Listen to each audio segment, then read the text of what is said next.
Hey, I'm Greta. Welcome to the Nightly from a Hatch, where your late night thoughts go to rest.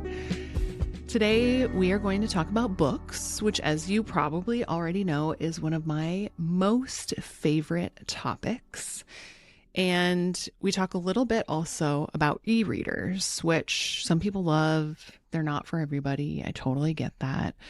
I did have a really funny conversation with a friend of mine the other day who he told me about. He started a book. It's like an ebook. And he didn't realize that it was 1,200 pages, because that's one of the things about an ebook is you don't know that it's giant.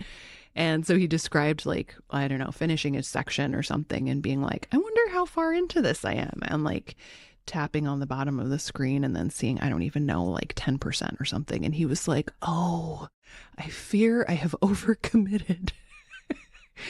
I just think that's really funny. I feel like that's, I don't know, is that a pro or a con of an ebook that like you don't know how long it is? I guess it can go either way. If it's a great book, that's the thing. It's like, I mean, give me a wonderful 1,200 page novel. That's like, oh my God, what bliss.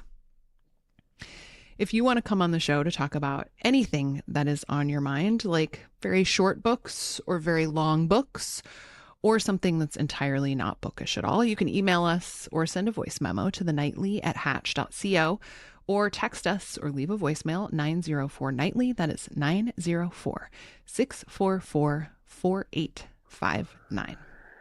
All right, let's get to our caller.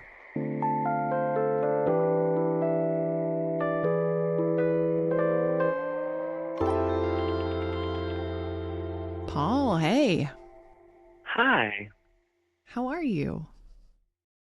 I'm good. How are you, Greta? I'm good. What's on your mind tonight? So, I heard you are a fan of books. You like to read books. I love to read books.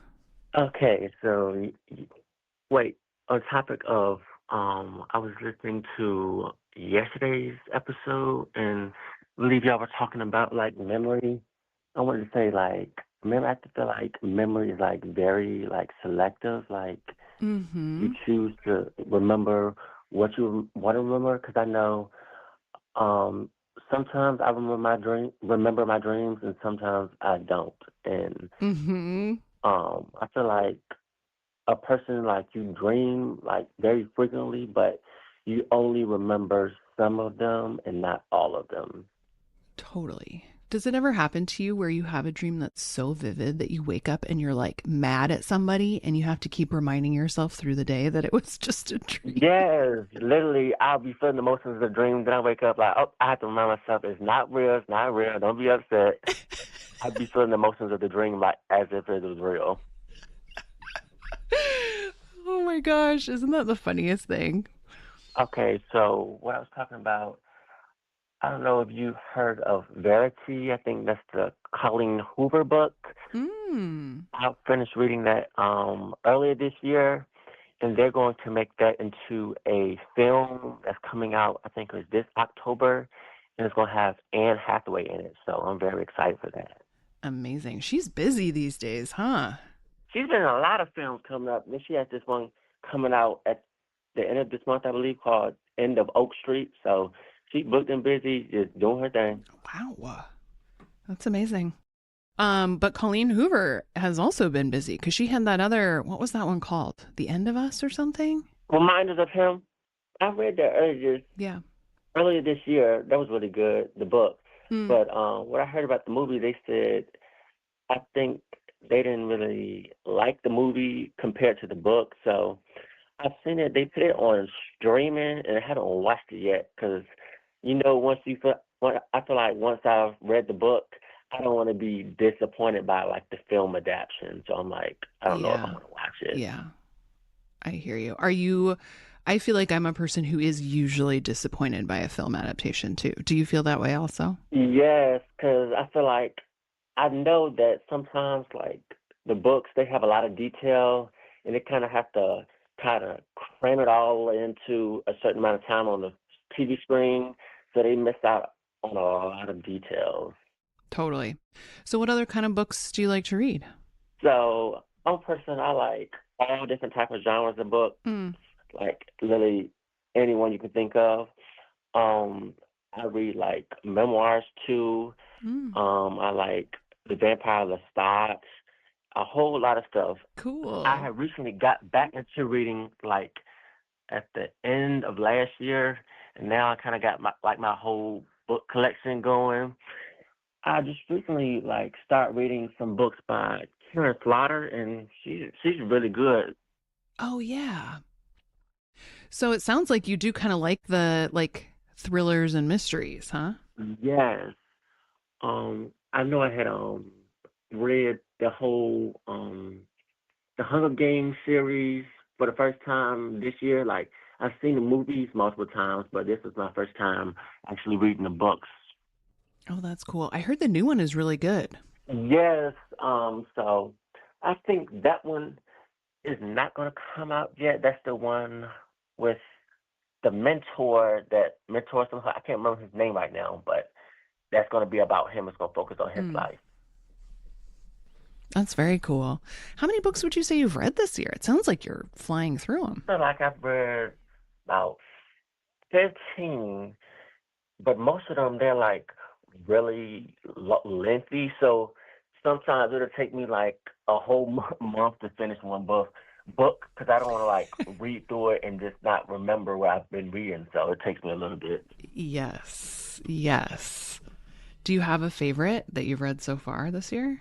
So I probably would say Hamnet because that that book right there, I was that one that made me cry. So and then I had seen the movie. Oh, the one by Maggie O'Farrell? Yes, in the movie, I saw the movie briefly after that. Oh, It was very emotional. I love that book and the movie. I loved that book too. I thought that was a beautiful book. That's an interesting one. I think that adaptation was amazing too, which, like, it's not a super plotty book, but it works really well as a movie. Exactly. I feel like they got that like very accurate, the whole 9 yards. And another book that was like another one of my favorites, probably reminders of him. I know that one made me cry too. So So you like a book that makes you cry? yeah, because I got back into books. I feel like it's more like emotional than the movies because I feel like there's Mm, more details, so you get to know like the characters more. mm-hmm. What got you back into reading? So another hobby I had, I was like super into baking. I was baking a lot, but I was Hmm. like just because I was baking a lot and I didn't have like a ton of people like I could share them with, and I didn't want to keep eating all of them and just kind of gain weight eating all them snacks, all them baked goods. So I was like, I wanted to pick up a new hobby, and this was something I did like previously. So I was like, I want to get back into this. That's really fun. I feel like I listen to a lot of audiobooks, and it's funny to hear you say that because I will listen to an audiobook while cooking or baking. And then you're doing them both. It leads me to a question for I have for you. Hmm. What do you think about like virtual books like Kindles and stuff like that? I I have a Kindle and I really like it. I try to just use it with like Libby, which is the library app, so that I'm not giving Amazon dollars for books because that's a thing that I try not to do. Right. Um, but partly I love it because my vision isn't very good and it's super accessible because you can like zoom in the text in a way that like you can't with a normal book. And like I have found as I get older and my vision gets worse that like with some books have tiny little print and like it's hard to find, it's like I have to sit under like a very bright light to be able to read it. So I have found the Kindle to be really useful that way. So me, I've held off on like getting one just because I'm like, I'm always on my laptop, my iPad, or my phone. So I'm like, I just Mm, want a time where I can disconnect from everything electronic and just kind of feel the weight of the book and the pages and smell like the new book smell. the smell. Totally. Yeah. Yeah, I mean, it does not replace a book. I will say there's something about like the screen technology so it doesn't feel like you're looking at a screen, which is nice. Like it's I don't know, it's frontlit instead of backlit or something. I'm not a screen scientist, but but yeah, no. I mean, nothing also that sensation of like seeing how far into a book you are just because you're like reading a physical book and you can see like, oh, I'm about halfway is like all of those things are so deeply satisfying. So another thing that I liked with Hamnet, I was listening to the audiobook on Audible Oh, and reading at the same time. So beautiful. that like really enhanced my experience. Mm-hmm. And I like doing the whole audiobook and reading the actual book in front of me when it's like a book that has depth. So I kind of want to get into the like Mm-hmm. the emotional aspect of it more. So I really like that. I think that's really smart. I love that. And I'd love to plug there's a really great audiobook app called Libro.fm, and it's actually it supports independent bookstores in the US. So that leads me to something else I was thinking about recently because I was thinking about how back in the day they used to have like the authors in the bookstore where you could discover like new authors because they would be there trying to sell you their books. I was Mm-hmm. like, I wish I was able to go to some of those things because I thought that Mm. was really cool. And I had discovered a new author early this year, and I really liked his book. And he's a small author, and I felt really happy that I was able to support because this book was really good. Mm. That's so nice. Yeah. I mean, especially with people like with their first books or, yeah, authors who like aren't as established yet, to support them through buying their stuff and talking about them is so good. Another thing that I'm always kind of surprised by, but that can be really effective for author success is pre-orders. Mm. So like if there's like before the book is released, if there's someone who you're really excited about and you know they have a book coming, pre-ordering the book can be really helpful for them. Okay. So I was looking at bookstores near me, and I was looking at this one. Yeah, where do you live, Paul? Oh yeah, I'm in Norfolk, Virginia. So, Oh, cool. and there's this bookstore, I think like in the downtown area here. Mm-hmm. It has like pretty good ratings, so I think I'm gonna check that out either this week or next week because I want to see what they got going on there. I think that's a great idea. I mean, I love local bookstores for like 10 million reasons. I mean, one of them is they could do some pretty cool events. Like, it would be worth checking out their calendar and seeing if anybody's coming through who you're excited about. I think also, like, people who work at bookstores are such wonderful advocates for books. And, like one of my favorite things to do is just walk in and ask them like what they've read and loved lately because they tend to be really voracious readers and they're so excited to talk about whatever it is that they liked. And that's such a fun way to learn about new authors, too. Yeah, and I think this would be like a good bookstore too because I was looking at their social media and they were like, this is also a place to hang out. Even if you aren't buying any books, you can bring your books and just read here or just I love that. relax and just chill. So I kind of like that whole welcoming environment and everything. So I probably will check them out. Yeah, that sounds like, I mean, they might even have like a book club that sounds fun too. You could meet some other people there. Yeah, I've always wanted to be like part of a book club. I feel like that would be really fun. Mm. Yeah, it's nice. It's really nice. Did you know, speaking of Hamnet, that author Maggie O'Farrell has a new book out? She does? Yeah, it just came out maybe 2 months ago. Okay. What's that? What's it called?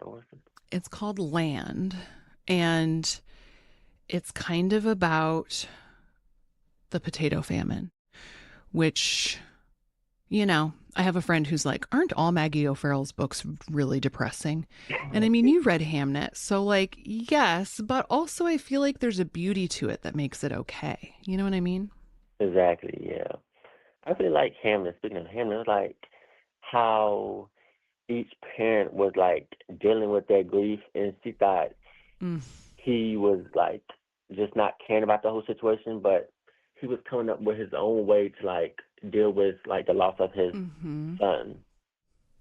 It's so beautiful. God, in that movie, I just loved it. I loved how witchy she was. That was probably my favorite part about her. It got really good ratings, land. Oh, good. I'm about to add that to my reading list after I finish the one I'm reading, because I think that's the last book I have until I need to get some more, because I was just gonna Oh. reread them all over again, but I want to get some new ones.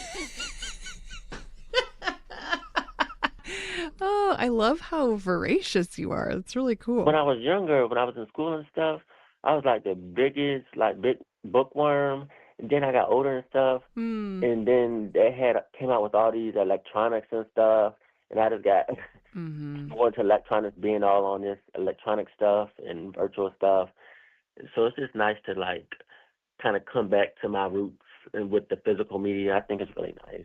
Yeah, I completely agree. I think there's something so grounding about just like sitting down with a book. So, Paul, before I let you go, I would love to invite you to say goodnight to someone or something. I want to say good night to everyone listening, because I feel like everyone needs like a little slice of kindness. So good night to everyone. Oh, that's sweet, Paul. Thank you. And thanks for coming on. It was really nice to chat with you. You as well. Oh, that was so nice. I'm excited for Paul and his reading journey. I think it's so cool, partly because, like, I don't know, I think some people think of themselves as just like, nope, it's too late. I'm not a reader. I'm not going to read. But, like, it's never too late to pick up a good book. If you want to come on the show to talk about anything that is on your mind, if you need book recommendations, just saying, you can email us or send a voice memo to the nightly at hatch.co, or you can text us or leave a voicemail at 904 nightly. That is 904 644 4859. I'm going to sign off by saying goodnight to the good people of Women and Children First, which is one of my favorite bookstores here in Chicago. Of course, there are a gazillion amazing independent bookstores, but like, how cool to live in a city where there is a feminist bookstore. So if you find yourself in Chicago, check out Women and Children First. Good night, good people of Women and Children First. Have a good night, y'all.